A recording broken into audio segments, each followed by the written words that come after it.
Muy buen día tenga usted. Bienvenido a este su segmento Gotitas de Miel. Mi nombre es Claudia Méndez Ruiz y es un verdadero gusto poder compartir esta semana, pues, a través de este maravilloso canal, Vea Canal, y por supuesto, su casa, que, que siempre está abierta para nosotros, abierta para el compartir de la palabra y abierta, por supuesto, para hacerle una invitación grande a nuestro Dios.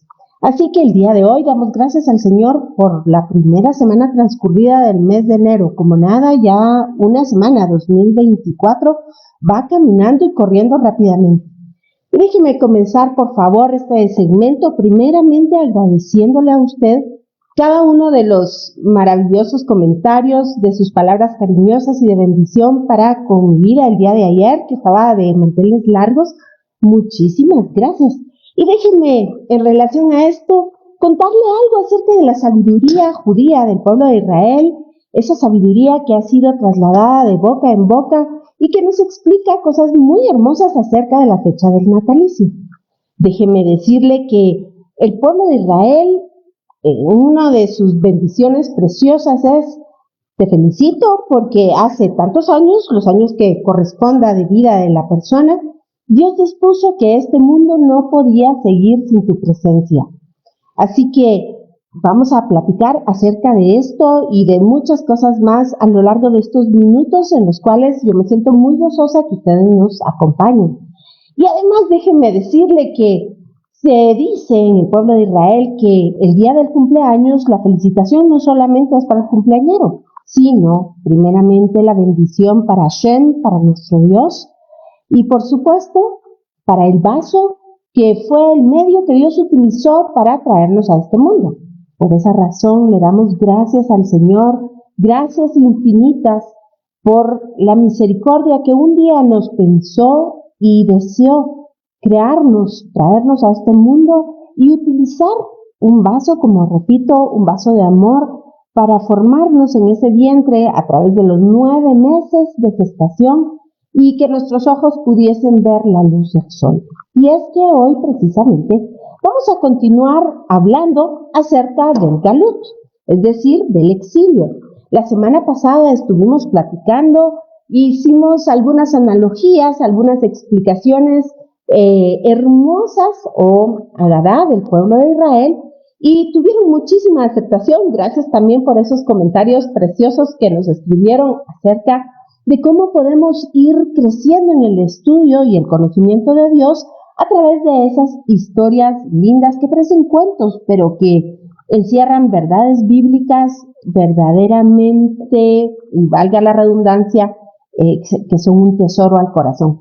Así que el día de hoy vamos a establecer otra analogía basada en el galut, es decir, el exilio, y nos vamos a referir al galut que está descrito en la Torá, en los primeros libros de la Biblia. Pero también vamos a hablar acerca de esa promesa de redención que por supuesto está anunciada desde Génesis y que sabemos que cada día que pasa el reloj corre y estamos prontos a ver culminada esa bendición, esa promesa, esa esperanza de salvación, esa redención eterna que nos dará la entrada a esa Jerusalén celestial. Y es que déjeme decirle que tal y como la semana pasada platicábamos, efectivamente, a través de la palabra podemos encontrar un sinfín de analogías.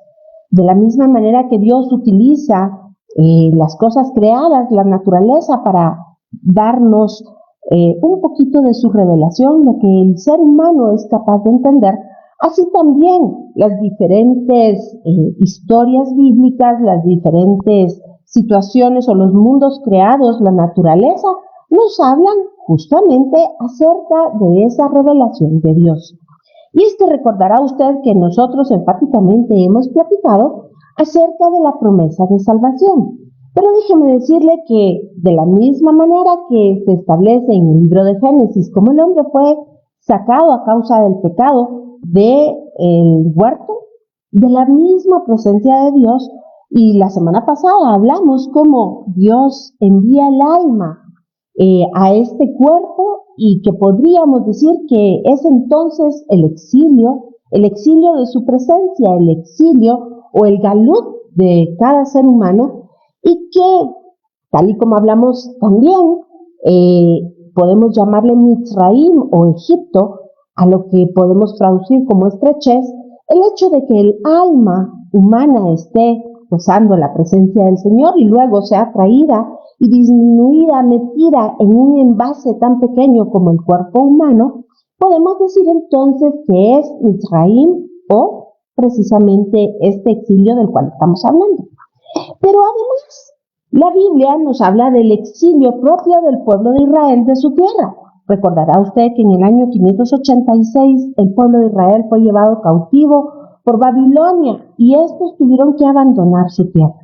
Déjeme decirle que la Biblia no se le olvida nada. En la Biblia está todo aquel código de, ¿qué le puedo decir a usted? Aquella explicación, aquella enseñanza que nos dice justamente cómo vivir de acuerdo a la santidad de Dios, cómo vivir de acuerdo a la voluntad de Dios. Y es que hoy me quiero referir específicamente al libro de Levítico, Vayikra, en el capítulo 26. Y es que acá dice bendiciones de la obediencia y consecuencias de la desobediencia. Déjeme decirle, y como una gotita de miel hermosa. Fíjese usted que dentro de este capítulo de la Biblia, cuando lo estudiamos a través de los códigos bíblicos, encontramos que aquí mismo, cuando se habla acerca de las consecuencias de la desobediencia, es decir, de alejarse de Dios, de no cumplir con todo lo que Dios le manda al pueblo de Israel, y esto no como un Dios de ira, como se nos ha pintado, sino justamente como una manera de vallado para evitar que el pueblo se extravíe, sino que camine en la santa voluntad de Dios. Déjeme decirle que cuando el pueblo no obedece y se va separando de Dios, pues está establecido qué es lo que sucederá. Y aquí quiero hacer una salvedad. No es que Dios reaccione con ira, iracundo, o que esté pendiente, hiciste tal cosa y te voy a dar tal otra. No, el mundo no funciona así, ni la sabiduría de Dios, el sistema que Dios ha creado para este mundo funcionan de tal manera. Él ha dejado todas las leyes estipuladas y es la ley de la causa y el efecto. A toda acción viene una reacción y eso es lo que podemos ver precisamente en el libro de Vayikra o Levítico 26. Y es que así se le ha advertido al pueblo de Israel que cuando se aleja de Dios, cosas terribles vendrían a su vida. Y regresando al comentario que le decía a usted hace un momento acerca de los códigos, ¿qué le parece a usted que dentro de este capítulo de Vayikra 26, Levítico 26, está justamente mencionado? Por supuesto, no lo puede usted ver en el español, pero está mencionado acá, estudiándolo a través de códigos, toda la época terrible y oscura de la Segunda Guerra Mundial, la Primera Guerra Mundial, el nazismo, Hitler y muchos nombres que el día de hoy están registrados como entes terribles que atentaron con crímenes de guerra contra la humanidad. Así que vea usted lo impresionante que es la verdad bíblica. Es que nada escapa de Dios. Déjenme saludar, por favor, a cada uno de los que han conectado y que nos están también saludando y bendiciendo. Mi querida Karin Henry, bendiciones, un abrazo fuerte para ti con todo mi cariño, mi amor, mi estima y por supuesto, sabes cuánto te quiero. También a mi querido hermano Miguel Ángel Casimiro, que por ahí se asomó, pastor. Sabes que te mando un abrazo fuerte para ti, para toda la familia, mi querida Eva. Vamos a mencionar Felipe Ramírez, Caleb Palacios, Ana Ochoa de Reyes y también nuestra querida pastora Evelyn Schwartz. Muchas gracias, José Caal. Muchas gracias, Ronald Orellana, a cada uno de ustedes que nos acompaña y que disfruta de ir descubriendo estos tesoros maravillosos de la palabra de Dios. Pues continuando, tal y como le decía, hablando del Galud y estableciendo estos paralelos, vemos que el hombre salió del Edén en un Galud, es decir, en un exilio, y de ahí ha permanecido, por supuesto, hasta la redención final. Así también el ser humano, cada uno individual, el alma del ser humano, ha salido de la presencia del Señor y ha llegado a este mundo en una especie de exilio, en Mitzrayim, en un cuerpo reducido. Pero usted se preguntará cuál es la causa. La semana pasada hablamos que de la misma manera que el agua desciende del cielo y cae a la tierra y se llena de nutrientes para luego volver a subir, así el alma del hombre llena este cuerpo que ni más ni menos es también una tierra fértil que la alberga para regresar de la misma manera que el pueblo de Israel salió del exilio de Egipto, de Misraim, con las manos llenas de riquezas y todo aquello que Dios le daba. Pero ¿sabe qué? Está escrito que salió gracias a la intervención divina de Dios. Y es que el día de hoy justamente estamos atravesando esas parashas hermosas o los estudios o porciones bíblicas que se nos hablan en el libro de Shemot o Éxodo, aquellas que nos están preparando a la salida del pueblo de Israel de Egipto, en donde veremos actuar a Dios de una manera portentosa delante de todos los ojos atónitos de los propios de Egipto, pero también delante de su pueblo. Y estas son las plagas de las cuales estaremos hablando en las próximas semanas. Pero déjenme decirle que Dios, que ha escrito cada una de las cosas que están registradas en la Biblia a través de esas manos inspiradas de los hombres, nada se le escapa. Y es que cuando Dios envía a Moisés por primera vez delante de Faraón, se nos explica en la Biblia que Dios escuchó el clamor de los hombres y Dios vio esas terribles faenas a las cuales su pueblo estaba sujeto. Pero es hasta la segunda vez en donde se nos menciona algo que hace la diferencia. Porque déjeme decirle que ni el clamor, ni la dureza de los trabajos que oprimían al pueblo de Israel bastó para que Dios sacara a su pueblo. Es más, ni siquiera aquellas buenas obras de los patriarcas. Pero la segunda vez que Dios manda a Moisés a hablar con Faraón, hace notorio algo importante, y es que le habla acerca del pacto que Dios sostiene con los patriarcas.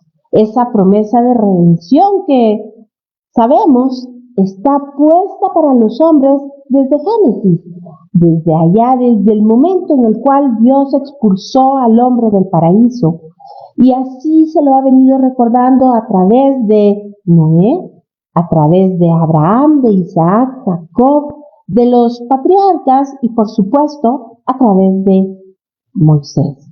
Y es que es justamente en ese periodo de tiempo del estudio de las porciones semanales quien nos habla y nos explica lo que luego en el Nuevo Testamento nosotros entendemos a través de ya la completitud de este pacto en Cristo Jesús, muriendo a través, por supuesto, por medio de una cruz clavado en un madero, y es ahí la puerta, el camino de redención para regresarnos a la tierra prometida.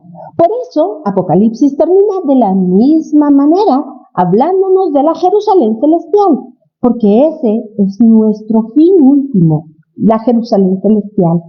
Un tiempo, una eternidad, o debo decir, no más tiempo ni más espacio, sino una eternidad con Cristo. Así que si usted me acompaña, por favor, al libro de Éxodo, en el capítulo 6, yo le voy a mostrar a usted algunas cosas hermosas acerca de ese pacto que no cambia, aunque usted piense que lo que está descrito en el Antiguo Testamento difiere de lo que está en el Nuevo, déjeme contarle que no es así. El Antiguo Testamento esconde misterios que son revelados en el Nuevo y el Nuevo los expone. Es decir, el Evangelio está escondido en el Antiguo Testamento y revelado en el Nuevo. Así que lo que hacemos en este su programa es ni más ni menos que sacar a luz todo aquello que Dios codificó de alguna manera para luego revelárnoslo en Cristo. Y por supuesto, Jesucristo mismo, Dios mismo, hecho como en forma de hombre, viniendo a salvar, a redimir a la creación tal y como estaba ofrecido en todas las historias del Antiguo Testamento y haciéndolo evidente, palpable, haciéndolo vida en su propia persona. Así que acompáñenme por favor a Éxodo capítulo 6 y dice: Jehová respondió a Moisés: ahora verás lo que yo haré a Faraón, porque con mano fuerte los dejaré ir y con mano fuerte los echaré de su tierra. Habló todavía Dios a Moisés y le dijo: yo soy Jehová. Y aparecía a Abraham y a Isaac y a Jacob como el Dios omnipotente, esto es el Shaddai.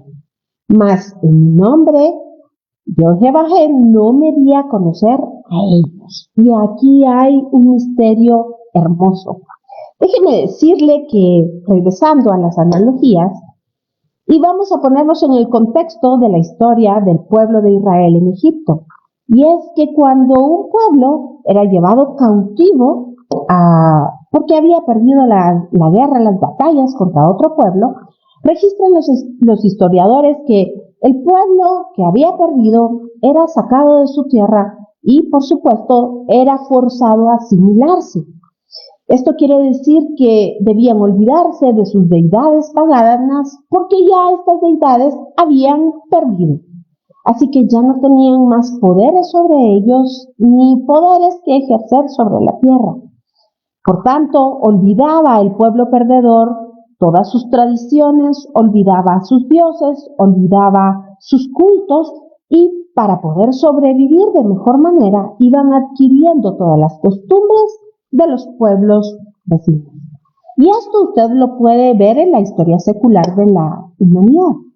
Pero con el pueblo de Israel no sucedió esto, porque el mandato de Dios era recordar siempre a Dios. Es más, si usted recuerda, y quizá estaremos hablando de esto en las próximas semanas, cuando Dios sacó al pueblo de Israel y le mandó a hacer la Pascua, una de las principales ordenanzas es: y le contarás a tus hijos, y recordarán de año en año lo que yo hice con ustedes. Así que vemos que claramente el pueblo de Israel recuerda a Dios, porque además, tal y como lo leímos, como vimos en el libro de Baitlán, capítulo 26, este es un mandato: recordar a Dios y vivir de acuerdo a sus parámetros, no importa en qué ubicación geográfica se encuentren.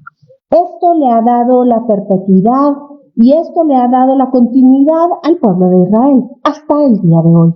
No importa en dónde usted encuentre un judío observante que le recitará la Torá y vivirá de acuerdo a sus mandamientos. Por supuesto, sabemos que hay un gran porcentaje de israelíes que ya no observan Torá ni viven de acuerdo al mundo religioso.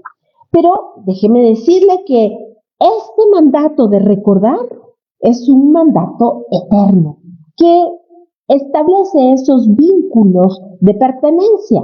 Es increíble y es el único pueblo que, habiendo estado exilado tantos miles de años, al regresar a su tierra, tienen una misma identidad, un mismo Dios, un mismo rey y una misma lengua. Todo esto, por supuesto, obedece a ese milagro de redención que hemos visto, que ha ido procediendo y que se ha ido cumpliendo a lo largo de toda la historia de la humanidad y la historia bíblica, tal y como Dios dijo que se cumpliría.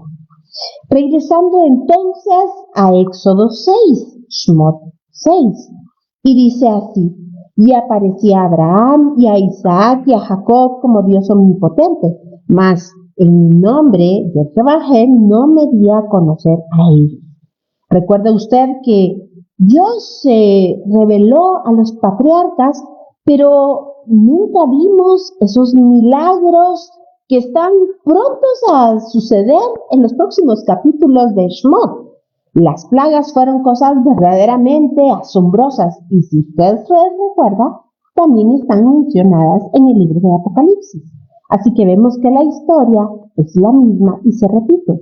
Por esta razón, la carta a los Hebreos nos explica que habiendo hablado Dios muchas veces y de muchas maneras en otro tiempo a los padres por los profetas, en estos postreros días nos habla a través del Hijo, de Jesucristo mismo. Porque la historia es la misma, es la historia de salvación. Y de aquí quiero llevarlo a 4 verbos importantes que se describen acá. Y dice, verso 4, también establecí mi pacto con ellos, de darles la tierra de Canaán. ¿Recuerda usted? Esta es la tierra prometida. La tierra en que fueron forasteros y en la cual habitaron. Asimismo, yo he oído el gemido de los hijos de Israel, a quienes hacen servir los egipcios, y me he acordado de mi pacto. ¿Se da cuenta? Esta es la diferencia. Brit. La primera vez, en los capítulos anteriores, cuando Dios mandó a Moisés hablar con el faraón, se habla acerca del duro trabajo y se habla del clamor, pero aún no se había mencionado el pacto. Y yo le voy a enseñar a usted acá cómo está mencionado el pacto que luego Jesucristo mismo, por supuesto, en un nivel superior, cumpliría, y esto en la cruz del Calvario, para regresarnos a esa Jerusalén celestial. Aquí se está hablando de una tierra y de un territorio geográfico propiamente dicho, pero allá se menciona de esa heredad eterna, de esa esperanza de gloria, a la cual nos aferramos. Como dice la carta a los Hebreos, hacemos bien en aferrarnos y no soltarnos. Y regreso. Dice el verso 5, capítulo 6, libro de Éxodo. Asimismo, yo he oído el gemido de los hijos de Israel, a quienes hacen servir los egipcios, y me he acordado de mi pacto. Por tanto, dirás a los hijos de Israel, yo soy Jehová, y yo, vea usted, y yo os sacaré de debajo de las tareas pesadas de Egipto, y os libraré de su servidumbre, y os redimiré con brazo extendido y con juicios grandes, y os tomaré por mi pueblo y seré vuestro Dios, y vosotros sabréis que yo soy Jehová vuestro Dios, que os sacó de debajo de las tareas pesadas de Egipto, y os meteré en la tierra por la cual alcé mi mano jurando que la daría a Abraham, a Isaac y a Jacob, y yo os la daré por heredad, yo Jehová. Y quiero comenzar diciéndole, si usted se dio cuenta, el Señor abre esta promesa presentándose y diciendo, yo soy Jehová. Y termina de la misma manera, yo Jehová. ¿Sabe por qué? Porque su promesa no cambia. Porque Él juró desde su propia naturaleza, desde aquello que es inmutable, desde quien Él es, yo Jehová. Esto pasará porque tiene que pasar, porque así es, porque yo soy Dios. Y termina afirmándolo, porque pasará, ciertamente pasará. De eternidad a eternidad su promesa pasará. Y hay entonces aquí 5 verbos. Y de esto seguramente estaremos platicando cuando sea el tiempo de la Pascua. Pero el día de hoy le quiero dejar como una gotita de miel esa certeza de la salvación. Y dice, os sacaré, os libraré, os redimiré, os tomaré, os meteré. Estos primeros 4 versos se refieren, a los impuestos que Faraón ponía sobre los hebreos.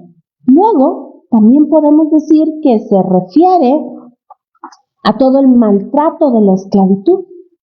Pero luego, y vamos en consecuencia de los verbos que me leí, también se refiere a la muerte